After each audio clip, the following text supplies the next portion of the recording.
नमस्कार. मागच्या व्हिडिओमध्ये आपण मित्रांनो बघितलं की लाडक्या बहिणींचे जवळपास 88 लाख महिलांचे पगार बंद केले आहेत. त्यांचं कारण काय? महाराष्ट्र शासनाने या ठिकाणी कशा पद्धतीने त्यांचे खाते बंद केले आहेत स्टेप बाय स्टेप किंवा ज्या काही महिला आहेत विदाऊट केवायसी न केल्यामुळे ज्यांचे पगार बंद पडले आहेत, या सर्व गोष्टींचा आढावा आपण आजच्या व्हिडिओमध्ये बघणार आहोत आणि ज्यांचे पगार परत कशा पद्धतीने चालू होतील हे सुद्धा आपण या आजच्या व्हिडिओमध्ये बघणार आहोत. त्यामुळे महिला भगिनींनी शेवटपर्यंत हा व्हिडिओ बघायचा आहे, कुठेही स्किप न करता. आता सगळ्यात पहिला प्रश्न म्हणजे ज्या महिलांनी केवायसी केली नव्हती, लाडक्या भगिनींची केवायसी केली नव्हती, त्यांचा एकतर डिले झाला असेल, लक्षात नसेल किंवा या ठिकाणी पोर्टल चांगल्या पद्धतीने चलत असेल नसेल किंवा ऑनलाईन वाल्याकडून सुद्धा काही पद्धतीने चुका झाल्या आहेत. त्यांचं आधार कार्ड वगैरे घ्यायचं त्यांनी आणि ओटीपी टाकतो म्हणून ओटीपी त्यांना टाकला नाही आणि त्या पद्धतीने त्यांची केवायसी चुकली आणि त्यांचे पगार बंद पडलेले आहेत. ज्यांनी शहानिशा करून स्वतः केवायसी करून घेतली, स्वतः ओटीपी सांगितले, त्यांचे पगार आज तागायत चालू आहेत. हे अशा पद्धतीच्या एक प्रकारच्या महिला आहेत आणि दुसऱ्या ज्यांचं एका रेशन कार्डवरती 3-4 महिला असतील, त्यामुळे महाराष्ट्र शासनाने त्यांचे पगार बंद केले. ह्या 2 प्रकारच्या महिला आहेत आणि तिसऱ्या कॅटेगरीमध्ये कोणतेही कारण नसताना या ठिकाणी आजतागायत त्यांचे एप्रिल पर्यंत पगार चालू होते. फक्त 3,000 चा जो काही हप्ता पाठीमागे आपल्याला भेटला म्हणजे मे महिन्यामध्ये महिलांना, त्या महिन्यापासून ज्या महिलांचे पगार बंद आहेत त्या पूर्णतः या ठिकाणी डिप्रेशनमध्ये गेलेल्या आहेत. तर आता या सगळ्या ज्या कॅटेगरीज आहेत, या कॅटेगरी लक्षात घेता महाराष्ट्र शासनाकडे पैसा अवेलेबल नसल्यामुळे तर पगार बंद केली नसतील ना, हे आपल्याला शंका येत असते. आता हे पगार कशा पद्धतीने लाडक्या बहिणीने चालू करायची आहे हे आपण बघणार आहोत.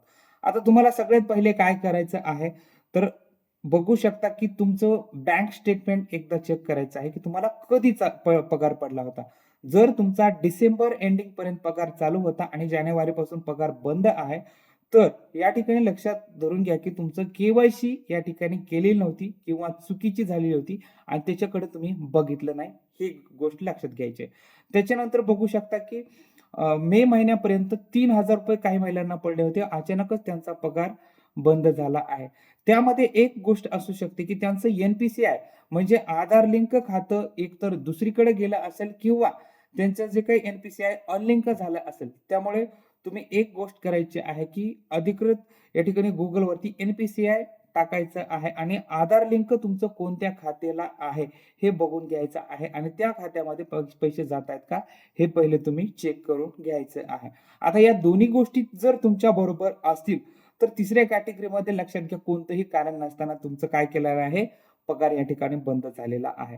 आता जे काही महिला बालकल्याण विकास विभाग आहे त्यांच्याकडे कोणत्याही प्रकारचं रिझन किंवा कोणत्याही प्रकारचं चालू करण्याचं ऑप्शन नाहीये.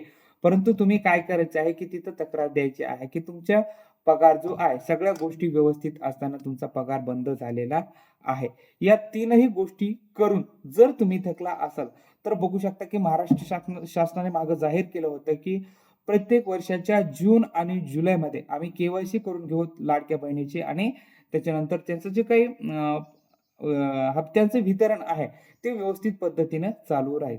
आता एक महत्वाची गोष्ट म्हणजे ज्यांचे केवायसी विना पगार बंद झालेले आहेत, त्यांचं जर पोर्टलच्या यादीमध्ये नाव महाराष्ट्र शासनाने कायम ठेवलं असेल, तर तुमची केवायसी केल्यानंतर एक लक्षात घ्यायचं आहे की ज्या भगिनींचे केवायसी मुळे पगार बंद पडले आहेत, मे बी 99% पॉसिबल आहे की तुमचे पगार चालू होऊ शकतात. कसे चालू होऊ शकतात? तर तुम्ही सगळ्यात पहिले या जुलैच्या महिन्यामध्ये ज्यावेळेस केवायसीचं ऑप्शन चालू होईल त्यावेळेस तुम्ही केवायसी करून घ्यायचं आहे आणि केवायसी जर डन ऑप्शन झालं असेल तर 100% तुमचं या ठिकाणी पगार चालू होऊ शकतो.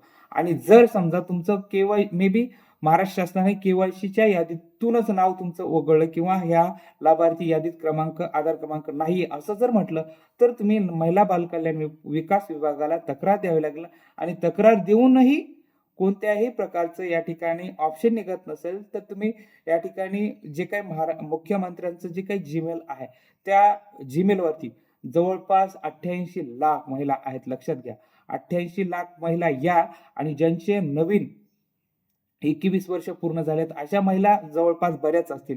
या सगळ्या महिलांनी मिळून मुख्यमंत्र्यांना मेसेज करायचा आहे, लाडक्या बहिणींसाठी कशा पद्धतीने जीमेल करायचा आणि कशा पद्धतीने तक्रार द्यायची, हे आपण नंतर बघूया. परंतु ते तक्रार दिल्यानंतर या ठिकाणी महाराष्ट्र शासनाला 100% पगार तुमचा चालू करावाच लागेल. आणि ज्या काही नवीन महिला आहेत, ज्यांचं नवीन आता 21 वर्ष पूर्ण झालं आहे, या महिलांचे सुद्धा पगार नक्की चालू होतील.